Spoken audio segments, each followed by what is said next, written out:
गणेशोत्सव सुरू होऊन आता 7 दिवस ओलांडले। या 7 दिवसात घरगुती गणेशोत्सवात भाविकांनी आपल्या बाप्पाची आणि गौराईची मनोभावे सेवा केली। 7 दिवसांचा पाहुणचार स्वीकारून आता गणपती बाप्पा आणि गौराई परतीच्या प्रवासाला रवाना देखील झाले।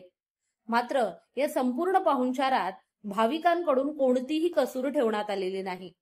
आपल्या घरातील बाप्पाची आरास आणि देखावा हा वेगळा आणि विशेष असावा या विचारांनी संदीप कदम यांनी आपल्या घरात कोल्हापूरच्या महालक्ष्मी देवीचा गाभारा साकारला। या गाभाऱ्यात महालक्ष्मी मातेसोबत गणपती बाप्पा आणि गौराई सुद्धा विराजमान झाल्या।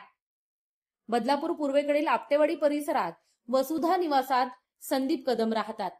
पेशाने उद्योजक असलेले संदीप कदम यांच्या घरी पिढीजात परंपरेने घरगुती गणेशोत्सव साजरा केला जातो। एकत्रित कुटुंब पद्धती असल्यानं गणेशोत्सव हा पारंपरिक पद्धतीने साजरा केला जातो। यंदा देखील महाराष्ट्राची कुलदेवता असलेल्या आणि 3.5 शक्तिपीठांपैकी एक असलेल्या महालक्ष्मी मंदिराचा गाभारा देखावा म्हणून साकारला आहे। पर्यावरणाला हानी होईल अशी कोणतीही वस्तू न वापरता अगदी पर्यावरणपूरक गणरायाच्या शाडूची मूर्ती व पितळेच्या गौराईंच्या मूर्तींसह संपूर्ण देखावा हा कागदी पुठ्ठे व इतर पर्यावरणपूरक वस्तू वापरून हुबेहूब पद्धतीने साकारण्यात आला आहे।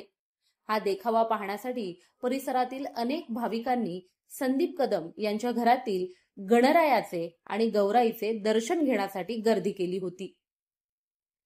लोकतंत्र, बदलापूर।